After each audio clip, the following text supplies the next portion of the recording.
मेरा नाम रमेश कुमार लोधी है। मैं जिला शिवपुरी तहसील पिशोर ग्राम मदरवास मध्य प्रदेश से हूँ। जी पूरा डिटेल से बताइए, डिटेल से इनके ऊपर भूल गया उस ज्ञान ने महात्मा कौन है वो कृष्ण है। तब इन्हें बताया यहाँ के प्रवेश करके वो इसी कहने के लिए अर्जुन से क्यों आए होगी तो वो मानना पड़ेगा। हाँ। मेरा नाम रमेश कुमार लोधी है। मैं जिला शिवपुरी तहसील पिशोर ग्राम मदरवास मध्य प्रदेश से हूँ। आपका सवाल क्या है कि ये बताएं एक बार, फिर उनसे ले लेते हैं सवाल। अच्छा, मेरा सवाल ये था कि आपके लिए जी पूरा डिटेल से बताइए, डिटेल से ये बताइए कि आप कहते हैं तो पहले ही मैंने कहा कि ब्रह्मा विष्णु महेश किसको मानते हैं भाई, जो बताते लोग हैं तो हमें उतना ज्ञान आगे तो है नहीं कि पूर्व ब्रह्मा विष्णु महेश ये कहाँ से आया, तो इनकी उत्पत्ति बताई कि इस प्रकार से, इससे फिर जो है काल निरंजन तक जो सदाशिव तक पहुंच गई। सदाशिव के बाद में जब ऐसे ही चल रहा था तो देवी पुराण में, इसके बाद से पुराण में आगे अब गीता तक जो बात गई है, तो मैंने ये कहा कि आप क्लियर बताइए कि ब्रह्मा विष्णु महेश होगा, इनके ऊपर है ना जो जिसका भजन करते हैं वो सदाशिव अलग निरंजन हो गए। अब अलग निरंजन किसका भजन करते हैं तो वो बताइए। जब सीधा कबीरदास जी के पास चले वहाँ सत साहिब है कि वहाँ तक जिस सब लोग मिल करके एक ब्रह्म है, तो ब्रह्म है तो वो ब्रह्म कबीरदास तक तो साइड को ले जाना पहुंचे। हाँ, तो कैसे, और जब के ब्रह्म ने स्वयं कहा कि मैं शायद कबीरदास हूँ, है ना, तो कबीर साहब हूँ, तो उन तक की बात जाना है एक क्वेश्चन। तो इस क्वेश्चन ये इनका बहुत ही अच्छा सवाल है। जैसा कि सब आजकल ब्रह्मा विष्णु महेश तक ही सीमित है और ये जानना चाहते हैं ब्रह्मा विष्णु महेश की उत्पत्ति के बारे में। उनसे ऊपर अगर भगवान है वो कौन है, ज्योत निरंजन काल कौन है, उनके बारे में ये जानना चाहते हैं। तो हम इनके सवाल का जवाब इनसे लेंगे। हाँ जी बताइए। सतसाहिब जी गुरुदेव जी की कृपा से सबसे पहले तो मैं आपके दर्शकों को सतसाहिब कहता हूँ। और सबसे पहले हमने इनको प्रमाण दिखाए हैं श्रीमद् देवी भागवत से। देवी भागवत से हम इनको सभी प्रमाण दिखा चुके हैं कि ब्रह्मा विष्णु महेश जो हैं वो नियम अनुसार अपने कार्य में तत्पर रहते हैं। ब्रह्मा विष्णु महेश स्वयं ये स्वीकारते हैं कि वो पूर्ण परमात्मा नहीं है और वो खुद भी किसी के ध्यान समाधि के अंदर बैठते हैं। तो ये चीज यहाँ से देवी भागवत से हम इनको प्रमाणित करके दिखा चुके हैं। फिर भी थोड़ा एक बार हमारे दर्शक भी देख लेंगे, पेज नंबर वगैरह वो एक बार थोड़ा जल्दी से हमें बता दो। देवी भागवत है, गीता प्रेस गोरखपुर से प्रकाशित होती है और इसके अंदर हम आपको ले जाते हैं प्रथम स्कंद में। अभी हम इसके पहले स्कंद के अंदर दिखाएंगे। सारी दुनिया यही जानती है कि विष्णु जी ही पूर्ण परमात्मा है, लेकिन हम आपको दिखाएंगे कि ब्रह्मा जी के मन में भी यही शंका थी कि विष्णु जी ही पूर्ण परमात्मा है। लेकिन उन्होंने एक बार विष्णु जी को तपस्या ध्यान लगाते हुए देख लिया और जब ब्रह्मा जी ने उनको ध्यान लगाते हुए देखा तो ब्रह्मा जी के मन में शंका हुई कि विष्णु जी जब श्री हरि महान तप कर रहे थे, ब्रह्मा जी ने पूछा, प्रभु आप देवताओं के अध्यक्ष, जगत के स्वामी, भूत भविष्य वर्तमान सभी जीवों को एकमात्र शासक है भगवान, फिर आप क्यों तपस्या कर रहे हैं? तो भगवान हो गए तो ध्यान ही किस नाम का, तपस्या किस नाम की, मैं तो आपको ही परमात्मा समझता था। ब्रह्मा जी का सवाल है। विष्णु जी ने उत्तर दिया कि मुझे सब प्रकार से शक्ति के अधीन होकर रहना पड़ता है, उन्हीं भगवती शक्ति का मैं निरंतर ध्यान क्या करता हूँ। ब्रह्मा जी मेरी जानकारी में इन भगवती शक्ति से बढ़कर दूसरे कोई देवता नहीं है। और इन्होंने यहाँ भी ये भी क्लियर कर दिया कि ब्रह्मा जी हम सभी, ब्रह्मा विष्णु एवं शंकर, हम सभी उस शक्ति के सहारे ही अपने कार्य में सदा सफल होते आए हैं। इन तीनों देवताओं ने स्वयं ये स्वीकृत कर लिया किया है इस पवित्र ग्रंथ के माध्यम से कि हम तीनों के तीनों तो सिर्फ नियम अनुसार कार्य में तत्पर रहते हैं, पूर्ण परमात्मा नहीं है। और दूसरी तरफ में हमारा पूरा समाज, पंडित जी भी यही मानते थे, पूरा समाज यही मानता है कि ब्रह्मा विष्णु महेश ही पूर्ण परमात्मा है। अब आपको ये समझने की जरूरत है कि हमारे शास्त्रों में तो स्पष्ट ज्ञान दिया हुआ है, लेकिन ये भिन्नता हमारे ज्ञान के अंदर कैसे आई? वो भिन्नता आई तो आई सिर्फ नकली गुरुओं के कारण। ये अनिरुद्ध आचार्य, प्रेमानंद और ऐसे अनेकों फर्जी जो नकली सट्टेबाज गुरु बैठे हैं, हम तो इनको सट्टेबाज कहते हैं भगत जी, ये सारे के सारे सट्टेबाज हैं, ये शास्त्रों के विरुद्ध ज्ञान दे रहे हैं। और अब हम आपसे प्रार्थना करते हैं कि आप पंडित जी से स्वीकृति लें। हम ये सारे प्रमाण इनको दिखा चुके हैं कि ब्रह्मा विष्णु महेश पूर्ण परमात्मा नहीं है, अधीन है, नौकर है, पूर्ण परमात्मा नहीं है। अब हम इनको प्रमाण दिखा चुके, इनसे आप ये स्वीकृति ले कि क्या ये बात हमने दिखाई है, इनको नहीं दिखाई है, सही है नहीं है। हाँ जी पंडित जी, जैसा कि इन्होंने देवी भागवत का जिक्र किया, यहाँ तक आप देख चुके हो प्रमाण? देख चुके ना। अच्छा, आगे इसके आगे आपका सवाल क्या है जो यहाँ तक आपका क्लियर हुआ है? सवाल जो है सदाशिव से आदि पूर्व ब्रह्म से कबीरदास साहब के पास चलना है जी, इससे आगे बताओ। अभी इनसे ये स्वीकृति और ले। हमने इनको जो साक्ष्य दिखाए हैं सभी गीता प्रेस गोरखपुर से प्रकाशित ग्रंथ दिखाए हैं, उनसे ये संतुष्ट हैं कि ब्रह्मा विष्णु महेश पूर्ण शक्ति नहीं है, सिर्फ तीन लोक के तीन गुण के प्रधान है। और हाँ जी, आप सहमत हो? कैसा दोबारा क्वेश्चन प्रश्न? हम आपसे सहमति चाहते हैं कि हमने आपको ये प्रत्यक्ष साक्ष्य दिखाए हैं, गीता प्रेस गोरखपुर के हमने आपको ग्रंथ दिखाए हैं और जो प्रमाण हमने दिखाए हैं, उनसे आप संतुष्ट हो कि ब्रह्मा विष्णु महेश से भी ऊपर परमात्मा है, वो स्वयं ये स्वीकारते हैं। नहीं वो ब्रह्मा विष्णु में इससे भी ऊपर कोई शक्ति है, हाँ, है ना, है ये आप स्वीकार करते हो यहाँ तक? ठीक है, आगे ये बता रहे हैं। आगे इनका ये प्रश्न था कि जो ब्रह्मा विष्णु महेश है उनकी माता दुर्गा हैं, उनके पिता काल ज्योति निरंजन ब्रह्म भी उसे कहते हैं, सदाशिव भी कहते हैं, अनेकों नाम से जाने जाते हैं, वस्तु एक ही है, काल ब्रह्म। वो काल ब्रह्म इनका पिता है, 21वें ब्रह्मांड के अंदर वो गुप्त रहता है। और इन तीनों पुत्रों के माध्यम से ब्रह्मा जी को तो ये तक नहीं पता कि मेरी जो रचना है वो कहां से हुई। ब्रह्मा जी तो कमल के फूल पे युवावस्था में विराजमान थे जब उनकी आंख खुली, और सारे ब्राह्मणों को और महर्षियों को तो ज्ञान ब्रह्मा जी से हुआ। जब ब्रह्मा जी को यही नहीं पता मैं कहां से आया, तो जो हमारे समाज के अंदर ज्ञान है महर्षियों से पहला, तो वो कहां से सही ज्ञान होगा। सभी के सभी अधूरे ज्ञान से भक्ति साधना कर रहे हैं, जो हमारे शास्त्र प्रमाणित करते हैं। अब चलते हैं आगे की तरफ में। देवी ने इस देवी भागवत में 6ठे स्कंद में 7वें स्कंद में क्लियर कर दिया कि सिर्फ उस एकमात्र परमात्मा को ही जाने। हिमालय को उपदेश करते हुए देवी ने ब्रह्म स्वरूप का वर्णन किया कि सिर्फ उस एकमात्र परमात्मा को ही जाने, बाकी सब बातों को छोड़ दें। जो कि कबीर साहब कहते हैं, एक के साधे सब सदे, सब साधे सब जाए, और माली सींचे मूल को, फूले फले आगाए। जड़ में पानी देंगे तो फल तो शाखा से ही मिलेगा। तो शाखा तो ब्रह्मा विष्णु महेश जी तो शाखा है, लेकिन जड़ तो साहिब कबीर है, आपको वेदों से दिखाते हैं और गीता जी से प्रमाणित करके दिखाते हैं। अब ये भगवत गीता जी का जो ज्ञान दिया है, ये ज्ञान सभी पूरी दुनिया ये समझती है कि ये श्री कृष्ण जी ने दिया है। वास्तविकता के अंदर गीता जी भगवत गीता ज्ञान तो ब्रह्म ज्ञान है, और ये ब्रह्म ज्ञान जो है ये काल रूपी ब्रह्म ने कृष्ण जी के अंदर प्रवेश करके महाभारत के युद्ध के दौरान दोनों सेनाओं के बीच में जो अर्जुन और श्री कृष्ण जी वहां पे थे, अर्जुन बहुत ज्यादा भयभीत था और वो अपने ही रिश्तेदारों से, अपने ही भाई मित्रों से, अपने ही परिवार कुल से लड़ने के लिए बिल्कुल भी राजी नहीं था, स्वीकृति नहीं दे रहा था। तब उस काल ने सोची कि अगर इसमें ये युद्ध नहीं होया, युद्ध टल जाएगा, तो भाई इतना बड़ा विनाश कैसे होएगा। क्योंकि ये काल का तो रोज का काम है, 1.25 लाख प्राणियों को खाना, 1.25 लाख को पैदा करना और लाख को खाना। इसने तो अपना भोजन तैयार चाहिए, तपतशिला पर भूनता है एक जीवात्मा को। तो वहां पे इस काल ने, ज्योति निरंजन ने कृष्ण जी में प्रवेश होकर ये ब्रह्म ज्ञान दिया, ये परमात्मा के द्वारा दिया हुआ ज्ञान दिया। और यही हम इनको 14वें अध्याय से प्रमाणित करके दिखा रहे हैं कि इसके अंदर ब्रह्म आके बोला। चतुर्दश अध्याय मंत्र नंबर 3, हे अर्जुन मेरी महत ब्रह्म रूप मूल प्रकृति है। प्रकृति हमने देवी भागवत से क्लियर दिखा दिया, दुर्गा जी को ही प्रकृति कहते हैं। 2 प्रकृति होती है, चेतन और जड़। यहाँ चेतन प्रकृति की बात हो रही है। इन्होंने कहा, हे अर्जुन मेरी महत प्रकृति संपूर्ण भूतों की योनि है, अर्थात गर्भधान का स्थान है, और मैं उस योनि में चेतन समुदाय, स्पष्ट बात है, चेतन समुदाय को गर्भ को स्थापन करता हूँ। उस जड़ चेतन के सहयोग से सब भूतों की उत्पत्ति होती है। आगे दिखाते हैं, हे अर्जुन नाना प्रकार की सब योनियों में जितने मूर्तियां अर्थात शरीरधारी प्राणी उत्पन्न होते हैं, प्रकृति तो उस दुर्गा, प्रकृति अर्थात दुर्गा उन सबकी गर्भ धारण करने वाली माता है, और मैं बीज को स्थापन करने वाला पिता हूँ।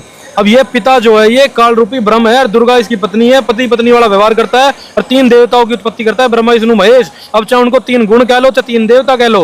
हे अर्जुन सतोगुण रजोगुण और तमगुण ये प्रकृति से उत्पन्न, दुर्गा से उत्पन्न तीनों गुण अविनाशी जीवात्मा को शरीर में बांधते हैं। जी पंडित जी, यहाँ तक क्लियर हुआ कुछ? ये तो यहाँ जे शास्त्रों के अनुसार जो बता रहे थे वो तो मैं पहले ही बता चुका हूँ आपके लिए कि ये तो क्लियर। वो आपको मान्य है और आप देख भी रहे हो, प्रमाण भी देख रहे हो। जी आगे बताओ। अब आपको ये बिल्कुल स्पष्ट रूप के अंदर दिखाते हैं कि ये तीनों गुण ही तीनों देवता हैं। सबसे पहले दर्शकों के लिए ये होना जरूरी है, क्योंकि आज के समाज में हमारा आध्यात्मिक ज्ञान नकली गुरुओं ने आज तक समझाया है नहीं। 3 देवता क्या है, 3 गुण क्या है, प्रकृति कौन है, चेतन क्या है, जड़ क्या है, कुछ नहीं, सट्टे मारते हैं सत्संग में आ गए। अब आपको दिखाते हैं 3रा स्कंद है देवी भागवत। ये कौन सी बुक है, एक बार पीछे से दोबारा दिखाओ। संक्षिप्त देवी भागवत। और भाई गीता प्रेस गोरखपुर से छपती है, कोई आपने परेशान नहीं होना तो गीता प्रेस गोरखपुर वालों से बात करना आप। अब इसमें पेज नंबर 137 3रा स्कंद, यहाँ पे देखिए भगवान शंकर बोले, देखो क्या कहते हैं भगवान शंकर, मृत्युंजय कालज अजर अमर अविनाशी। लेकिन वास्तविकता में तो वो कहते हैं कि खोजा पहाड़ और निकला कुछ और। तो अब ये भगवान शंकर क्या कह रहे हैं, देवी यदि महाभाग विष्णु तुम्ही से प्रकट हुए हैं, तो उनके बाद उत्पन्न होने वाले ब्रह्मा भी तुम्हारे ही बालक हुए, फिर मैं तमोगुणी लीला करने वाला शंकर क्या तुम्हारी संतान नहीं हुआ? इनको भी पैदा करने वाली दुर्गा ही है, इनकी भी जन्म मृत्यु होती है, अर्थात मुझे भी उत्पन्न करने वाली, पैदा करने वाली तुम ही हो। शिवे संपूर्ण संसार की सृष्टि करने में तुम बड़ी चतुर हो। आगे देखिए आप, इस संसार की सृष्टि स्थिति और सहार में तुम्हारे गुण, वही गुण की बात आ गई जो गीता जी में बात हुई है, सतोगुण तमगुण रजगुण सदा समर्थ है। उन्हीं तीनों गुणों से उत्पन्न तमगुण रजगुण सतगुण हम ब्रह्मा विष्णु एवं शंकर नियम अनुसार कार्य में तत्पर रहते हैं। भाई फैक्ट्री के मुनीम है, नौकर है, मालिक नहीं है उस फैक्ट्री के, संसार रूपी सृष्टि के। अब यहाँ से क्लियर कर दिया। अब गीता जी के अंदर आते हैं। अब आप इस श्लोक को दोबारा पढ़ना। उन सबकी गर्भ धारण करने वाली तो प्रकृति तो माता और मैं बीज को स्थापन करने वाला पिता हूँ। हे अर्जुन, सतोगुण तमगुण रजगुण ये प्रकृति से उत्पन्न, दुर्गा से उत्पन्न, ब्रह्मा विष्णु महेश तीनों गुण अविनाशी जीवात्मा को शरीर में बांधते हैं। ये इनकी दुर्गा तो माता है और ये गीता का ज्ञान देने वाला ये ब्रह्म है, काल ज्योति निरंजन ब्रह्म। और भूत की तरह उन्होंने कृष्ण जी में प्रवेश करके ये ज्ञान दे दिया। और भाई कृष्ण जी ने महाभारत के अंदर पूछी, दोबारा ऐसी बात नहीं है पंडित जी कि दोबारा ज्ञान अर्जुन ने नहीं पूछा कृष्ण जी से। ये युद्ध बीतने पर्यंत अर्जुन ने दोबारा कृष्ण जी से भेंट की और ये सवाल करा कि मुझे उस तत्व ज्ञान का, ये जो भगवत गीता का जो ज्ञान है, ब्रह्म ज्ञान है, इसका उपदेश कर दीजिए। तो भाग 2 महाभारत के अंदर ये स्पष्ट करा कृष्ण जी ने कि भाई मैं तो भूल गया उस ज्ञान में, मैंने नहीं पता उस ज्ञान का। अगर बोला होता तो बताते वो, अगर उन्होंने वो बोला होता तो उस ज्ञान को बताते, लेकिन वास्तविकता में काल ब्रह्म ने कृष्ण जी में प्रवेश करके इस ब्रह्म ज्ञान को दिया। अब इस ब्रह्म ज्ञान में ही हम आपको दिखाते हैं 8वें अध्याय के 3रे श्लोक में ये क्लियर करते हैं। ये देखिए आप, ये क्लियर करते हैं कि वो पूर्ण परमात्मा जो है वो कबीर देव है। पंडित जी कबीर देव को पढ़ाऊंगा सीधा। कबीर देव अर्थात अब ब्रह्म भाषा हो जाती है। ब्रह्मा विष्णु में इसके माता पिता क्लियर हो गए, ब्रह्म प्रकृति, ठीक है। अब मतलब आपका सवाल था पूर्ण परमात्मा कबीर जी कैसे है, कहाँ पे प्रमाण है? तो देखिए अब आपको वो प्रमाण दिखाएंगे गीता जी में। अब आपको हम दिखाते हैं 8वें अध्याय चल रहा है ये हमारा, और 8वां अध्याय 8वें अध्याय के 9वें श्लोक के अंदर हम आ जाएंगे। इसलिए हे अर्जुन मेरा स्मरण कर। ये देखिए आप, जो पुरुष कविम पुराणम, ये देखिए कविम पुराणम अनुशासितारम अणो अनिन्यासम अनुसमृते ये सर्वस्य दातारम अचिंत्य रूपम आदित्य वर्णम तमस प्रस्तात्। जो पुरुष कविम, अब कवि का अर्थ यहाँ पे इन्होंने सर्वज्ञ कर दिया। अब कोई कवि पंडित जी सर्वज्ञ तो नहीं हो सकता, सर्वज्ञ तो परमात्मा ही हो सकता है। तो कहीं पे भी परमात्मा की नाम की महिमा आती है तो उस नाम का अर्थ नहीं करना होता, उस नाम को नाम ही लिखना होता है। अगर नाम का अर्थ करेंगे तो हमने कुअर्थ कर दिया है। तो यहाँ पे स्पष्ट लिखा हुआ है, देखिए आप, जो पुरुष जो परमात्मा, वेदों में पुरुष की संज्ञा जो है परमात्मा से की गई है और वेदों के अंदर परमात्मा की महिमा है। भगवत गीता वेदों का सार है। जो पुरुष कविम, जो परमात्मा कबीर, ये परमात्मा कबीर शब्द है, शॉर्ट फॉर्म में कवि लिखा हुआ है। जो पुरुष कबीर सर्वज्ञ है, अनादि सबके नियंता, सूक्ष्म से भी अति सूक्ष्म सबके धारण पोषण करने वाले, अचिंत्य रूप, सूर्य के सदृश, नित्य चेतन प्रकाश स्वरूप, अविद्या से अति परे, शुद्ध सच्चिदानंद घन परमेश्वर का स्मरण करता है, वह भक्ति युक्त पुरुष अंतकाल में योग बल से भृकुटी के माध्यम से प्राण को अच्छी तरह स्थापित करके फिर निश्चल मन से स्मरण करता हुआ उस, कह रहे ना क्लियरली, ब्रह्म ज्ञान दे रहा, उस मतलब उससे भिन्न है, उसके बारे में बात आ गई, मतलब दूसरे व्यक्ति के बारे में बात कर रहे हैं। स्मरण करता हुआ उस दिव्य रूप परम पुरुष परमात्मा को ही प्राप्त होता है। अब आपको दिखाते हैं इसी का एक और प्रमाण। 15 अध्याय पे आ जाते हैं। अब आपको ऊर्ध्व मूलम अध्याय शाखम अश्वत्थम प्राहु अव्ययम, संसार रूपी उल्टा वृक्ष आपको ये दिखा चुके हैं। इससे आगे जिसको ये वेद के तात्पर्य को जानने वाला जो मिल जाता है, वेद के तात्पर्य को जानने वाला तत्वदर्शी संत जिसको मिल जाता है, उसके पश्चात उस परम पद रूप परमेश्वर को भली भांति खोजना चाहिए, जिसमें गए हुए पुरुष फिर लौटकर संसार में नहीं आते, और जिस परमेश्वर से, कौन सा अध्याय है ये 15वें अध्याय का श्लोक नंबर 4 है जी। जिस परमेश्वर से पुरातन संसार वृक्ष की प्रवृत्ति विस्तार को प्राप्त हुई है, उसी आदि पुरुष नारायण के मैं शरण हूं। पढ़ो पंडित जी एक बार आप, ये क्लियरली कह रहे हैं कि उस परमात्मा की, जिस परमेश्वर से सारी संसार की रचना चली है, उसी आदि पुरुष नारायण, आदि नारायण के मैं शरण हूं। इस प्रकार दृढ़ निश्चय करके उस परमेश्वर का मनन और निधि ध्यान करना चाहिए। अब आपको कविम शब्द समझने के लिए ये 8वें अध्याय के 9वें श्लोक में गीता जी ने बताया, वह अनादि अचिंत्य रूप जो है परमात्मा का, वो कवि नाम है उस परमात्मा का। आज तक हमने नहीं सुना था क्योंकि हमारे अज्ञानी गुरु इन शास्त्रों को समझ ही नहीं पाए। वो तो ब्रह्मा विष्णु महेश की स्थिति ढंग से नहीं जान पाए, तो उनसे आगे ब्रह्म का ज्ञान तो उनके लिए बहुत दूर की बात थी। लेकिन आज हमारा सौभाग्य है कि हमें संत रामपाल जी महाराज जी जैसे पारस मिल गए हैं, परम गुरु मिल गए हैं, जिनकी वजह से आज हम जैसे छोटे छोटे बच्चे भी वेद हमारे हाथों के अंदर है। अब आपको दिखाते हैं ऋग्वेद पंडित जी। ये भाष्य किया हुआ है महर्षि दयानंद सरस्वती जी ने। ये भी मत कोई कह देना भाई हमने भाष्य कर दिया हो। ये देखो महर्षि दयानंद जी ने कर रखा है भाषा भाष्य नवम दशम मंडल महर्षि दयानंद सरस्वती। अब हम इसके आ जाते हैं मंडल नंबर 9 के अंदर, और यहाँ से हम आपको स्पष्ट प्रमाण दिखाएंगे कि वो परमात्मा जो है उसका नाम कबीर है। जो सर्वोत्पादक प्रभु प्रकाश स्वरूप सद्गुणों की वृष्टि करने वाला, पापों के हरण करने वाला, मतलब हमारे दुखों को टालने वाला, हमारे संकटों को दूर करने वाला। इसे कैंसर एड्स हो रही हो ना, तो भगवान वो भी ठीक कर देता है। उसकी भक्ति में, उसके नाम में इतनी शक्ति है। अरे यहाँ संतरामपाल जी महाराज जी की शरण में आने के बाद हजारों लाखों करोड़ों भगत है, किसी से पूछ लेना, किसी का भी एक भी भयंकर रोग रह रहा हो तो हमारे जैसे के 100 रोग कट गए।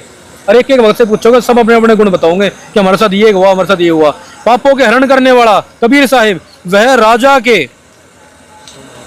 राजा के समान दर्शनीय है। साकार है, निराकार नहीं है। साकार है, राजा के समान बैठा है वो परमात्मा। अब क्या करने आता है वो परमात्मा? वह वर्णीय पुरुष को जो दृढ़ भगत है उसको पवित्र करता हुआ प्राप्त होता है। जिस प्रकार विद्युत स्नेह वाले स्थानों को आधार बनाकर प्राप्त होता है, इसी प्रकार उक्त गुण वाले परमात्मा ने इस ब्रह्मांड को उत्पन्न किया। अब आगे देखते हैं वो परमात्मा आते हैं, क्या करने आते हैं। हे परमात्मन आप, ये है कबीर वेगस्य। अभी सभी इस शब्द को नीचे दिखाएंगे, अर्थ क्या क्या हुआ है। हे परमात्मन, उपदेश करने की इच्छा से आप, परमात्मा ज्ञान देने के लिए आते हैं, परमात्मा नाम उपदेश करने के लिए आते हैं। दृढ़ आत्माओं को, वर्णीय पुरुष को आके मिलते हैं वो परमात्मा संसार के अंदर, क्योंकि किसी के पास भी सृष्टि का पूर्ण ज्ञान नहीं होता है। अध्यात्म ज्ञान को संपूर्ण करने के लिए परमात्मा संत रूप में खुद आते हैं।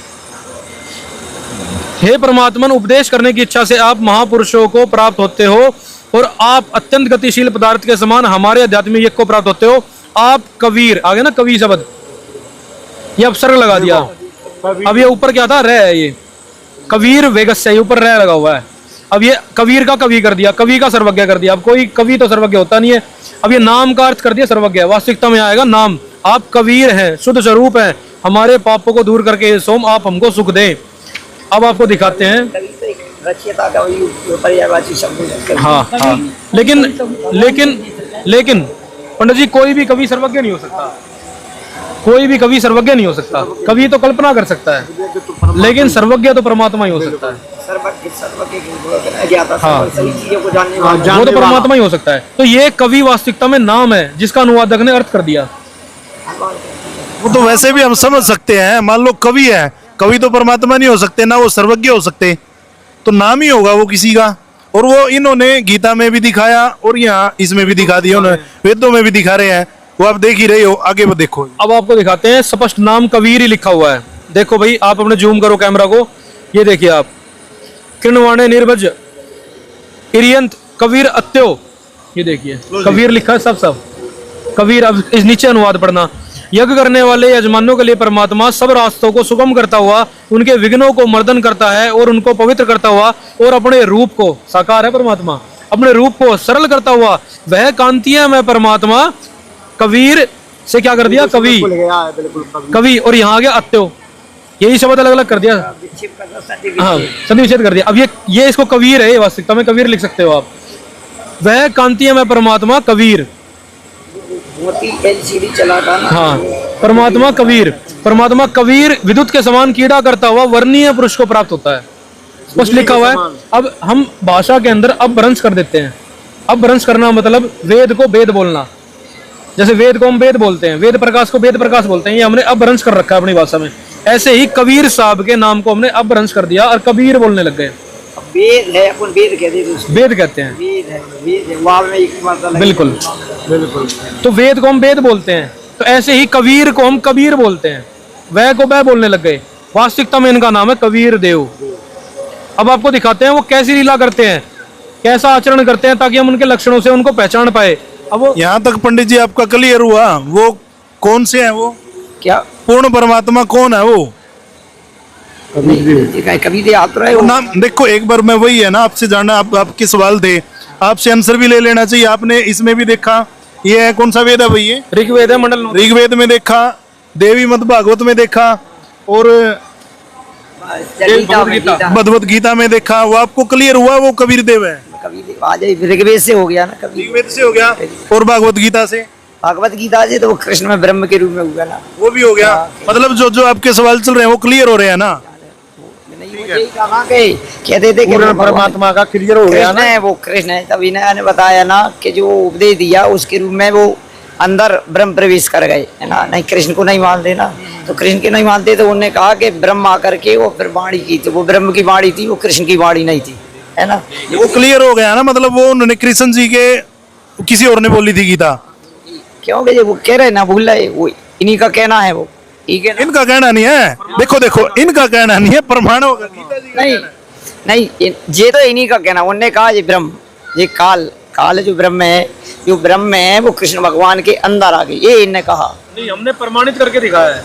हमने भगवत गीता से दिखाया है, 11वें अध्याय के 32 श्लोक में वो क्लियरली स्पष्ट कहते हैं कि मैं अभी परिवर्त हुआ हूँ, और मैं अभी परिवर्त हुआ हूँ, अभी प्रकट हुआ हूँ, अभी प्रकट हुआ हूँ। और अर्जुन ने पूछा, हे सहस्त्र भाऊ आप कौन हो? अर्जुन तो कृष्ण जी के साले थे, और कृष्ण जी के तो अर्जुन तो शिष्य था कृष्ण जी का। एक बार ये दोबारा से क्लियर करा दो ना, तसल्ली हो जाएगी। प्रवर्त, वो आप प्रवर्त कर रहे हैं। आप नहीं, एक मिनट, वो देखो वो कह रहे हैं उनको, लेकिन ये कह रहे हैं ये लिखा हुआ है, ये भी अभी दिखाते हैं हम लोग, दोबारा दिखाएंगे। बिल्कुल ठीक बात है आपकी, हम वहीं जाएंगे बात पे।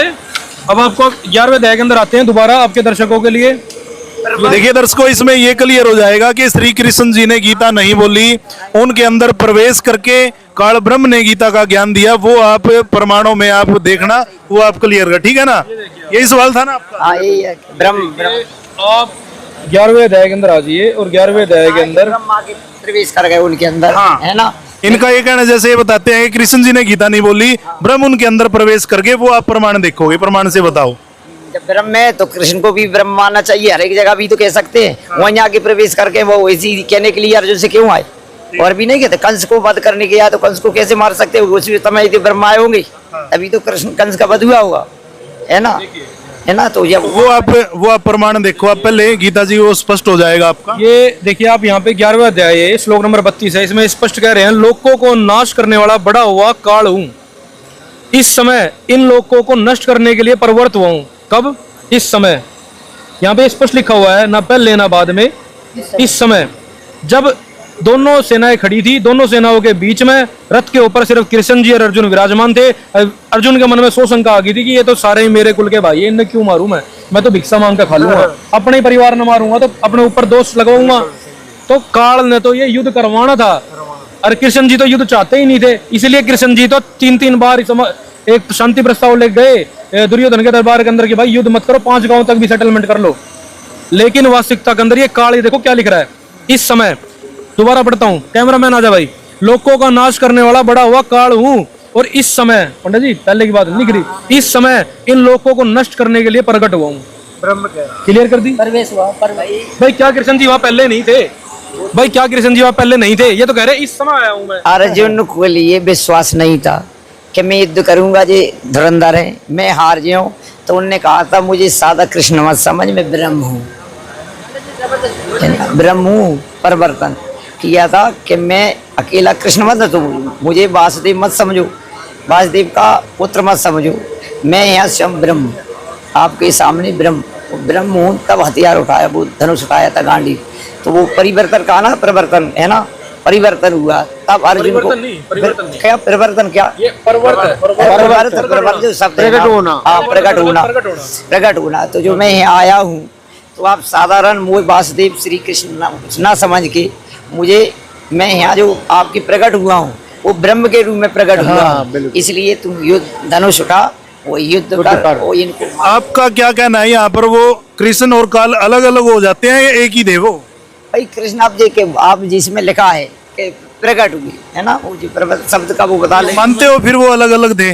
प्रकट हुए होगी तो वो मानना पड़ेगा, मानते क्यों नहीं? चलिए, तो यहाँ तो क्लियर हो गया, इससे आगे बताओ जी। इसमें स्पष्ट लिखा हुआ है, इस समय वो प्रकट हुए, और उन्होंने प्रकट होकर ये वेदों का सारांश, ये ब्रह्म ज्ञान कृष्ण जी के माध्यम से संसार के अंदर आया, और इसके अंदर ही उन्होंने कबीर साहिब का भी ज्ञान दिया। और वो स्पष्ट कहते हैं कि अगर तुम्हें परम शांति चाहिए, हे भारत, हे अर्जुन, तो सब प्रकार से। कौन सा श्लोक है? ये 18वें अध्याय का 62वां श्लोक आ गया। 18वें अध्याय के अंदर निचोड़ दे रखा आखिरी में, हे भारत, तू सब प्रकार से उस परमेश्वर की ही शरण में जा।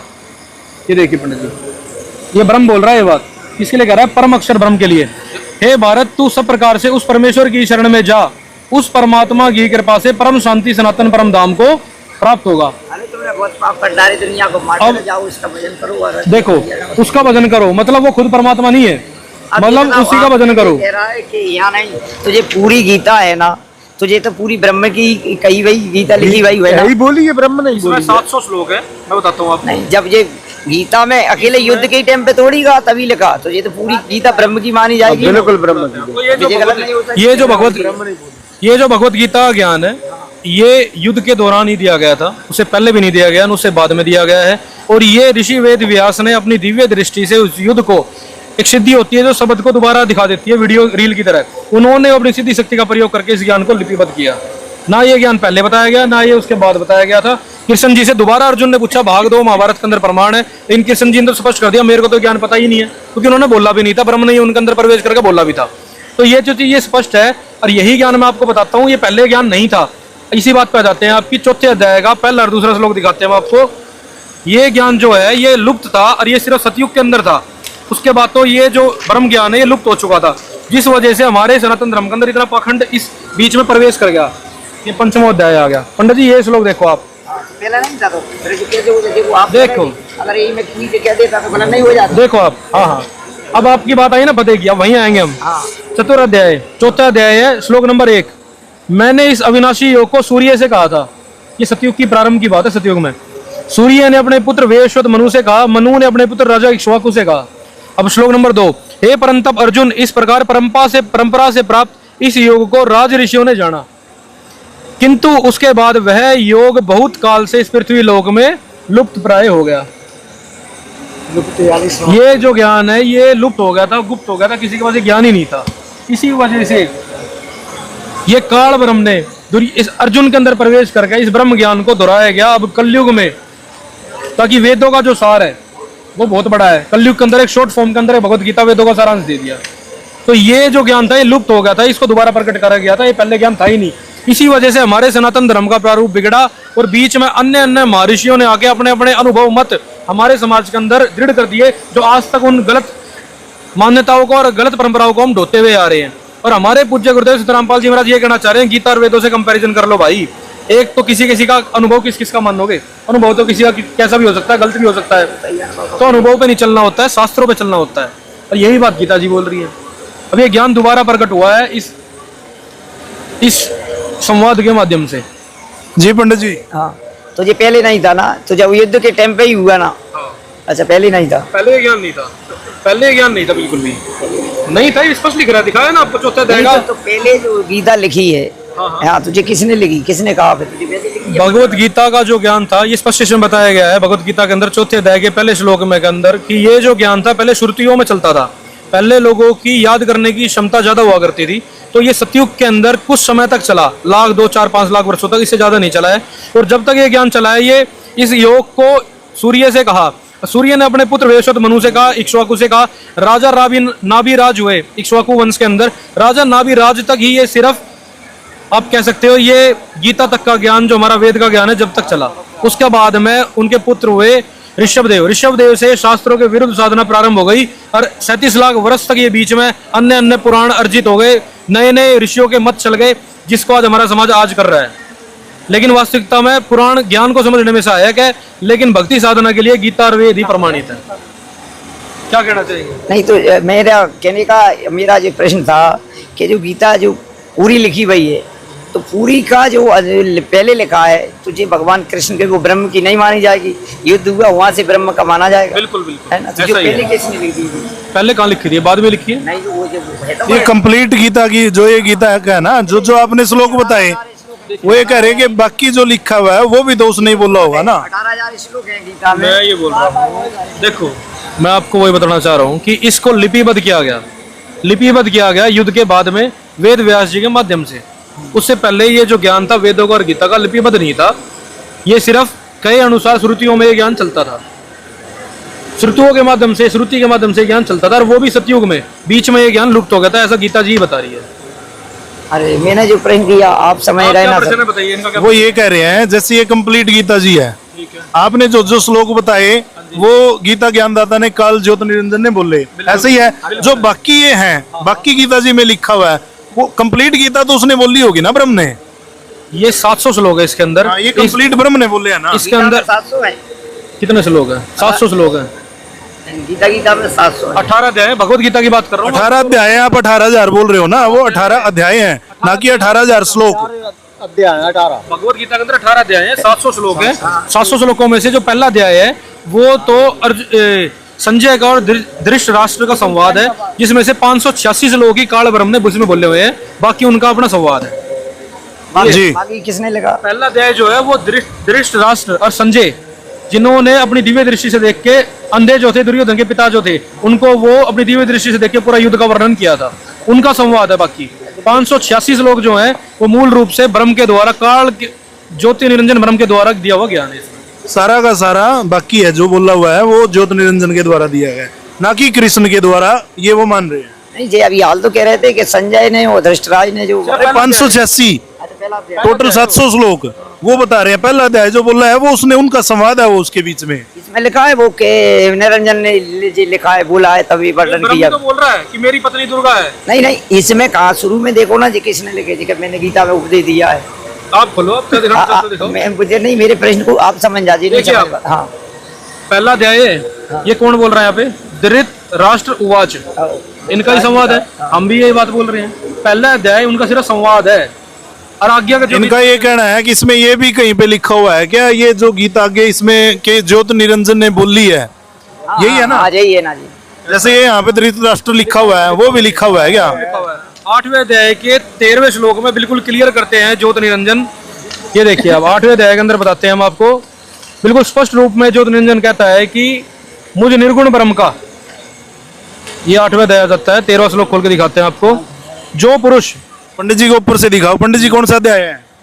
ये 8वां अध्याय है, ये देखो 8वां अध्याय। 8वें अध्याय का 13वां श्लोक है। ठीक है। 8वें का 13 श्लोक है, ये देखो। ओम इति एक अक्षरम ब्रह्म विहारण माम अनुस्मरण। जो पुरुष ओम इस एक अक्षर रूप ब्रह्म को, इस एक अक्षर रूप ब्रह्म को उच्चारण करता हुआ उसके अर्थ रूप मुझ निर्गुण ब्रह्म का चिंतन करता हुआ शरीर को त्याग कर जाता है, वह पुरुष परम गति को प्राप्त होता है। ओम से मिलने वाली किसका ज्ञान है, किसका मंत्र है? मुझ निर्गुण ब्रह्म का। ये काल रूपी ब्रह्म ही तो बोल रहा है, स्पष्ट कर रहा है ये बात। हाँ जी। देख लो जी, अब आपने कह रहे यहाँ ब्रह्म में कह रहे ये 8वां, और वो युद्ध केमे श्लोक में, केमे अध्याय में, कौन सा युद्ध? वो मैं कृष्ण भगवान को, अर्जुन को समझा रहे हैं ब्रह्म का, वो केमे अध्याय में जी, 11वें अध्याय के अंदर। वो 11वीं, वो जी 8 में।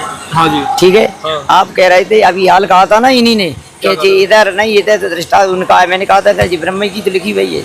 अब यहाँ देखो, जब 8वीं अध्याय में ब्रह्म कर जाए निकल गया कि नहीं निकल? में तो क्लियर हो रहा है। 8वीं क्लियर हो रहा है ना, आप उधर 11वीं में बोल रहे थे कि देखो हाँ। ऐसा है, हम इनको अनेकों प्रमाण दिखा चुके हैं। अरे नहीं नहीं, ये कल आप वो आप ये सबने आप क्या कहना चाहते हो? नहीं, अब आपका क्या कहना है? वहाँ भी ब्रह्म ने बोला, यहाँ भी ब्रह्म ने बोला, नहीं बोल रहा है। तो चलो इन्होंने वहाँ पे बोल दिया, लेकिन यहाँ भी ब्रह्म ही तो बोल रहा है। कहीं ऐसा तो नहीं है कि कृष्ण बोल रहा है? हाँ जी, नहीं जी, यहाँ कह रहे ना इस 8वीं अध्याय के 13वीं श्लोक में कि ब्रह्म ने कहा। मतलब आपका ये कहना है कि इनको यहाँ पे ही पहले बोल जाना चाहिए था कि ब्रह्म ने बोला। हाँ ब्रह्म ने, क्यों क्यों वहाँ कह रहे थे। लेकिन कहने का मतलब ये तो क्लियर हो गया ना कि गीता जी ब्रह्म ने बोली। हाँ, जी वो क्लियर है ना? ये बिना श्लोक कह रहा है जी, मैं नहीं कह रहा, ये श्लोक कह रहा है। आप ही थोड़ा कहोगे ना, वो भी नहीं कह रहे, ये गीता जी कह रही है। ये लाई दे के और एक नहीं, हमने इनको अनेकों श्लोक दिखाए हैं, एक से प्रमाणित नहीं करा हाँ, हमने, एक- अनेकों श्लोकों से दिखाया। इनका कहना था कि 11वें अध्याय के जब दोनों युद्ध छिड़ा हुआ था, उस समय भगवान कृष्ण भगत जी। के अंदर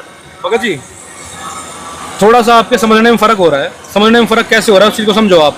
सिर्फ 11वां अध्याय युद्ध के बीच में नहीं बोला गया, पूरी गीता युद्ध के बीच में बोली गई है। ये जो कंप्लीट है ना, कंप्लीट गीता ही युद्ध के ये बीच में सारे बोली गई है। युद्ध के बीच में बोले गए उस दौरान है। आप पंडित जी सिर्फ हो, एक एक वो श्लोक नहीं बोला गया। आपने क्या नहीं इस बात का, ये गीता जी अब यहाँ पे थोड़ा आप घूम रहे हो, यहाँ पे आप घूम रहे हो। आपको यानी एक कंप्लीट गीता बोली गई है युद्ध के दौरान? युद्ध के दौरान जब दोनों ये सारे सेनाएं श्लोक इकट्ठे बोले गए हैं। वहीं, अच्छा ठीक है, ये क्लियर अब क्लियर हुआ? ये 8 में क्लियर हो गया। पूरी गीता का एक एक अध्याय युद्ध के दौरान दोनों सेनाएं खड़ी थी, उसके बीच में बोला गया। सारे अध्याय तरतीबर वाइज बोला गया। और ये क्या क्यों कर रहा हूँ?